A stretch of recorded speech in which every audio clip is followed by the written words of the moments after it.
Hello, I am Alyssa Solachik and I'm a city planner for the Omaha Planning Department, and I am here to discuss a request for proposals that has recently been released for Kennedy Square West. And this proposal is specifically for general contractors.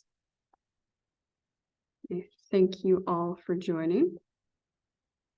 So our brief agenda then is going to talk about first the Choice Neighborhoods Implementation Grant. This Kennedy Square West development is part of the overall development. And after that, I will go into, I'll provide some more information about Kennedy Square West general contractor request for proposals. So I'll share some details there. We will also discuss governmental requirements that are attached to a project like this that is federally funded. And then last, I will highlight some next steps. So first, the Choice Neighborhoods Program. The Choice Neighborhoods Implementation Grant is a 5-year, $25 million grant that's administered by HUD for the North 30th Street transformation area. And in general, the C&I program has 3 core goals: housing, people, and neighborhood. Housing then, the overall objective under the housing core goal is to replace Spencer homes with high quality mixed income housing that is well managed and responsive to the needs of the surrounding neighborhood. The people core goal strives to improve the outcomes of Spencer homes households related to employment and income, health, and children's education. The third core goal, neighborhood, looks to create the conditions necessary for public and private reinvestment in distressed neighborhoods to offer the kind of amenities and assets, including safety, good schools, and commercial activity that are important to families' choices about their community. So again, 3 core goals: housing, people, and neighborhood. And then this map on our screen it includes all of the different developments and future developments that are planned as part of the housing phase of this transformation area, or part of that housing component of the Choice Neighborhood Program's core goals. The Highlander Phase 1 shows up on your screen. The blue area, that phase has been completed. And Nobility Point Senior Housing, another earlier phase. This phase, the orange box located on your screen, was completed in 2021. And then the next phase, the Overlook and Burdett and Wade, that project started in December of 2021, and it's scheduled to be completed later this year. And also in 2023, Davis Ridge, which is the yellow rectangle located on your screen, that also is intended to start in 2023, as is Kennedy Square East, which is way to the right of your screen and on the former Spencer Homes site. And these projects have solicited for a general contractor already and have also solicited for subcontractors as well. And they're just kind of nearing the early groundbreaking stages of the development. Now, Kennedy Square West is the site and the project that we are specifically focusing on today. And as I mentioned, we are at a point, our developers, between the city, Bridgeshore, the Omaha Housing Authority, and 75 North Revitalization Corp. Are looking to develop this particular area and are seeking general contractor requests for proposals. So on our next slide, we have just kind of a rough outline of or a site plan of the Kennedy Square West site plan. I do like to highlight that these plans are conceptual designs only and are still subject to kind of further review and final approval of the plan. So again, this gives you a general idea of the 30th and Emmett Street area where the Kennedy Square West site will be located. It shows some of the site improvements that will go along with this housing phase development as well. So just some examples. We talked about Highlander Phase 1. Here are some pictures of that particular development. We also talked about the Highlander Accelerator, which is another key component to the transformation area's development. For those of you that maybe have attended some of our contractor events in the past, several of them, or the most recent ones, have been held at the venue, which is shown on the screen. Then Nobility Point Senior Housing. This, as I mentioned, has already been completed as well. A rough schedule for those of you that are participating. In 2022, that is when the demolition of Spencer Homes West was completed. In spring of 2023, as we've kind of mentioned, the Overlook and Burdett Wade is scheduled to be completed. And then Kennedy Square East and Davis Ridge are both expected to begin construction. And as we go later in the year to the fall and winter of 2023, Kennedy Square West construction will begin. And then Kennedy Square East will end construction, or is scheduled to end construction in summer of 2024. And then in the winter of 2024, kind of into 2025, we are looking at Davis Ridge starting construction or completing construction, and then the demolition of Spencer Homes East. And so then in the summer of 2025, Kennedy Square West is scheduled to be completed. And then by September 30th of 2025, all choice neighborhood funds should be spent.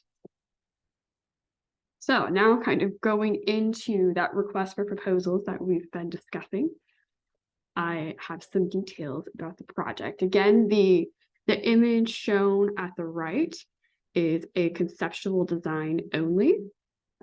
It is still subject to, as I said earlier, some further review and some finalization work, but this gives you kind of a general idea of the thought behind the design, or what is kind of intended with the design or planned for the design. So some project details. The project is a four-story single, it's a single four-story building consisting of ground floor common areas and tenant spaces of approximately 10,378 square feet. So there's some planned commercial space. It also includes 3 wood frame tenant floors on a post-tension concrete podium. Each tenant floor has 13 stacked units of various configurations. And the total floor area there is 17,520 square feet per floor. The total building is approximately 62,938 square feet that will be constructed. For our site work improvements, looking at on-site parking, anticipating 53 spaces, as well as off-site site utilities included in this project as well. The drawings and specifications, like the one shown on the screen, are from Eldorado Architects. And as we've mentioned kind of earlier in the presentation, we do anticipate construction to begin in the 4th quarter of this year. So some important notes, just to let you know, this likely is not a tax-exempt project, and the bidder should identify the sales tax as a separate line item within the bid. The contractors will be required to comply with the following regulations and programs. So this includes, those of you who are here as a general contractor, and it also would apply to any subcontractors who would participate in construction on this project as well. So the Davis-Bacon project, we are following a residential wage determination because this is considered a residential project and it is 4 stories or less. It is also a Section 3 project, and we also are tracking minority business enterprise and women business enterprise participation. And I will go into a little bit more detail about all of those items kind of later in this presentation. And also want to highlight this project is subject to several design and construction requirements, which are listed below. So if there are any questions about any of the design components, please reach out to Brinshore for some questions. The request for proposals process then, the request for proposals was issued on February 1st, and the notice of intent to bid is requested by the close of business on Thursday, February 16th. And then the final bids are due by the close of business on Thursday, March 9th, 2023. So just some key dates to go back and highlight is that the notice of intent is due on Thursday, February 16th. And then the final formal bid is due by Thursday, March 9th. There are further instructions, further details outlined in the RFP, and any requests for clarifications should be submitted by email only. The contact information for those requests is also identified in the RFP, and the proposals should be submitted by email as well. So questions by email, proposals by email. And again, the contact information, whether you're just looking to ask a question of clarification about the project or something in the RFP, or you're formally looking to submit your intent to bid or your final bid proposal, please send those by email as instructed in the RFP. And again, as we've said, the contact information is in the RFP. So now we're going into the governmental requirements for general contractors. So just to highlight a few items, my role with the city is to monitor contract compliance items, so namely Davis-Bacon Section 3 and any other construction related reporting requirements that might go as a part of this project. So if you have questions about any of the federal items that we talk about in this presentation, please do reach out to me, and my contact information as well as some contact information for Bridgeshore will be listed at the end of this presentation. So, contractor opportunities. Before I kind of delve into Davis-Bacon in Section 3 too much, I do want to highlight that this project encourages the participation of small and minority-owned businesses. And, we recognize there are a number of different business certifications, and so I just want to highlight a few of them today. The MBE WBE certification, as we mentioned, is minority-owned business enterprise or woman-owned business enterprise. And these are businesses that a majority of the ownership, or 51% or more, comes from somebody who is considered a minority or a woman. And the contact information here at the city for MBE and WBE will be Ed Danzler, construction manager here at the planning department, and Ed's email is provided. The Small and Emerging Small Business Program, SEB program, also is done here at the city through the Human Rights and Relations Department, and Christian Espinoza, the SEB program administrator, would be the person to contact for any questions about the SEB program, whether you are interested in it or wondering if you might qualify as an SEB or if you're looking to subcontract with SEBs. And then Section 3, as I've mentioned, I am the contact for the Section 3 program. And I would say whether we're working with minority or women-owned business contractors, SEBs, Section 3s, we all work closely with the Greater Omaha Chamber of Commerce's REACH program, and their program members are available to help facilitate conversations with small and emerging construction businesses as well. Now, federal reporting requirements. So Section 3, as I mentioned, is a program created by the Housing and Urban Development Act of 1968. The purpose of the program then looks to create economic opportunities for low-income individuals and businesses in an area where HUD has invested federal funds. So here in the Choice Neighborhoods area, that's a great example of HUD investing a lot of resources into a community and then looking for those resources then to also result in opportunities for the businesses and the people who live within the transformation area. Davis-Bacon and related acts. This is a federal law that requires workers on a project site to be paid prevailing wages. And Davis-Bacon applies to federal funded projects in which the contracted amount exceeds $2,000. And that is very much the case here. All contractors, this is general and subcontractors, will be required to participate in an E-Verify program, and they must provide documentation of enrollment in that program prior to the start of construction. SAM registration and debarment or suspensions forms. All contractors and subcontractors must be eligible to work on federal construction projects. And the general contractor specifically must maintain an active SAM registration and must check subcontractor eligibility on the System for Award Management or SAM system as well. Your general contractors must provide SAM certification. Subcontractors can provide SAM certification, but they also, instead of SAM, could provide or sign a HUD form known as a debarment and suspensions form, which is them certifying that they're eligible to work on a federally funded project.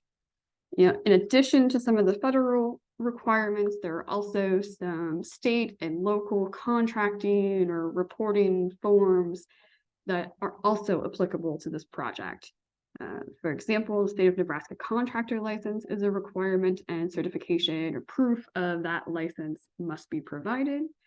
The contractor information form is a local form here at the city of Omaha, which we use to track MBE and WBE participation on a project. And for those of you that maybe have worked with the city on a CDBG or home project, you're most likely familiar with this form and having to report on subcontractors toward the end of the project. But on these choice neighborhood projects, we are asking that this information is provided twice.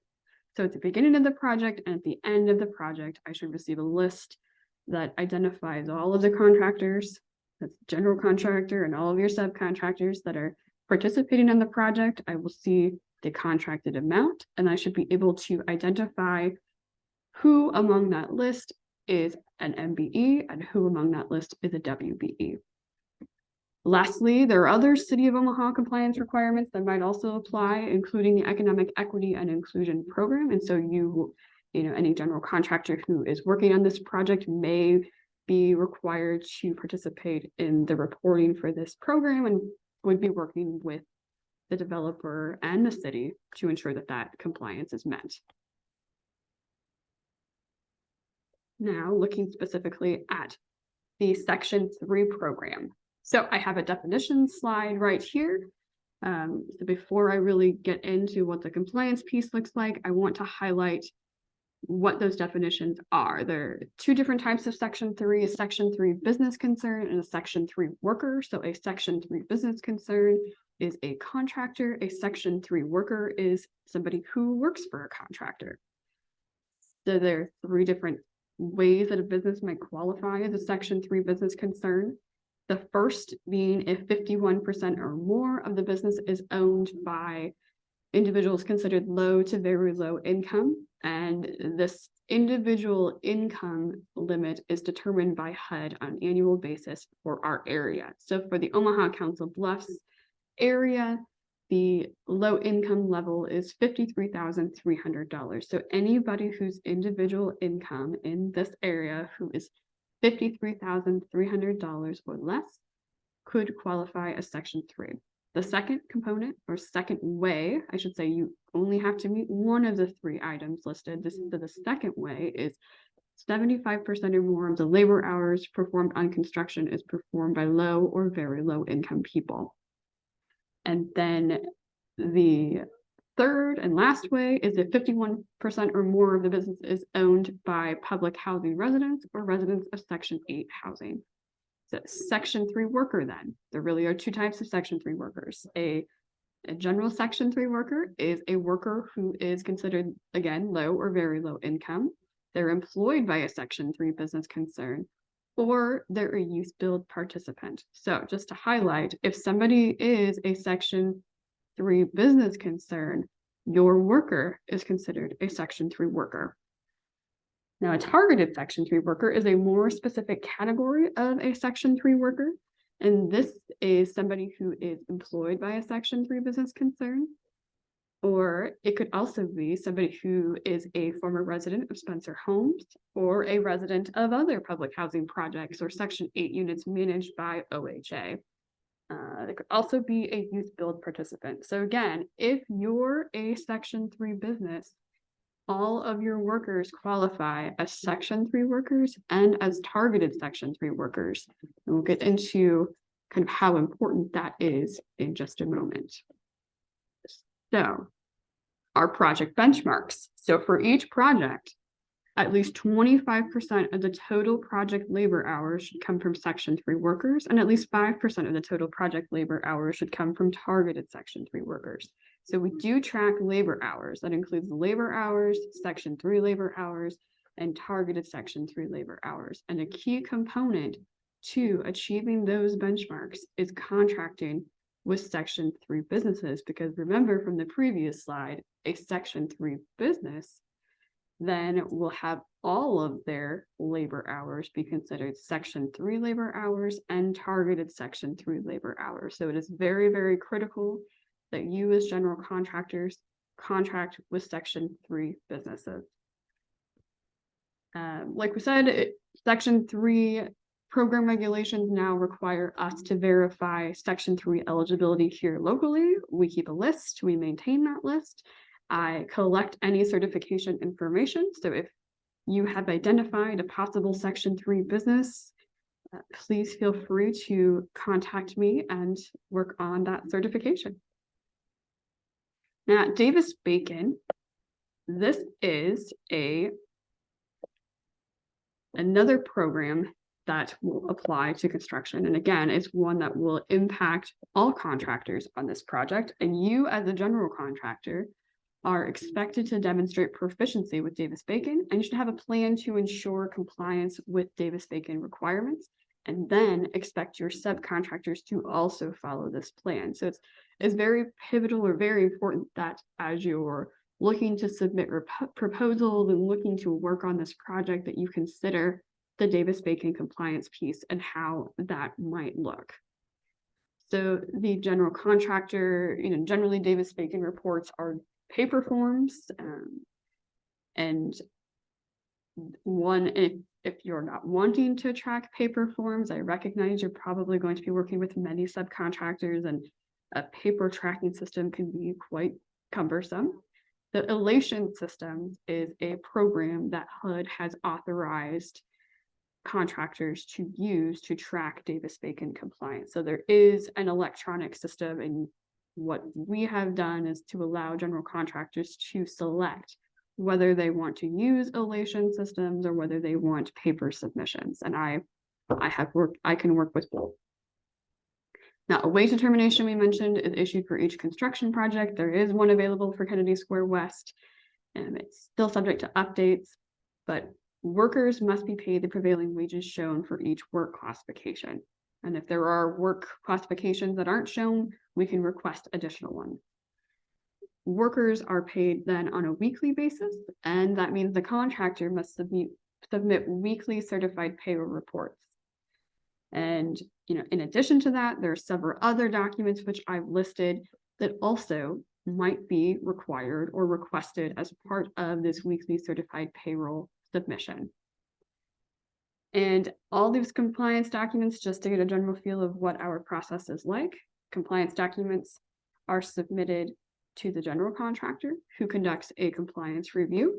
And then if the general contractor feels that those documents are in compliance with Davis-Bacon requirements, the contractor will then send the information to the city, where I will do a final compliance check or revision request. So information flows from the subcontractor to the general, from the general to the city, and then I respond if needed from there. So there is kind of a chain of command, if you will, for submitting and responding to these requests.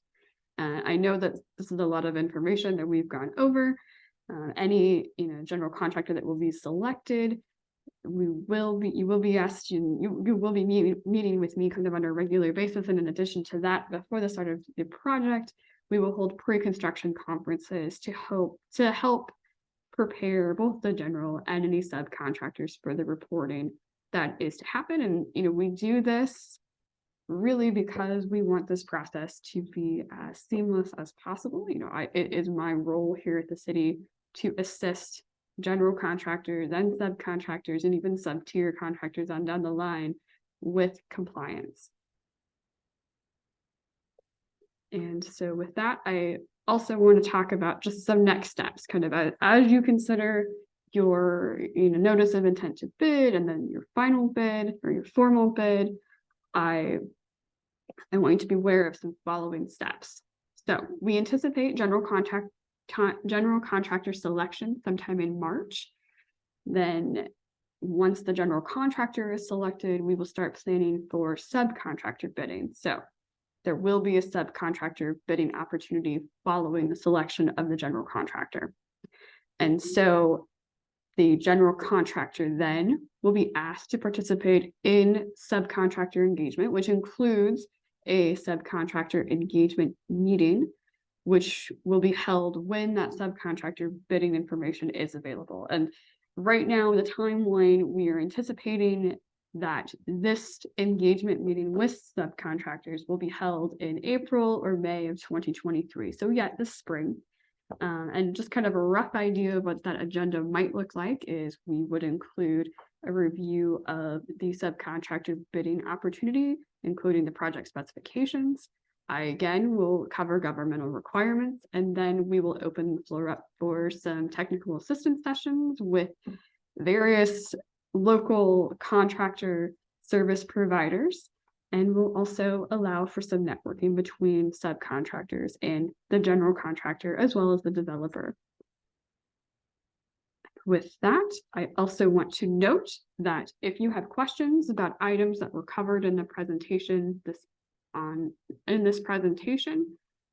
questions about the project, or if you have questions about the project, or you just in general want to reach Brinshore Development, you may contact Bill Lukash, and his email address is provided. If you have questions about federal requirements, please do contact me. And again, my email is provided as well. And with that, I thank everyone who was able to participate in this webinar. We really appreciate your interest in this project.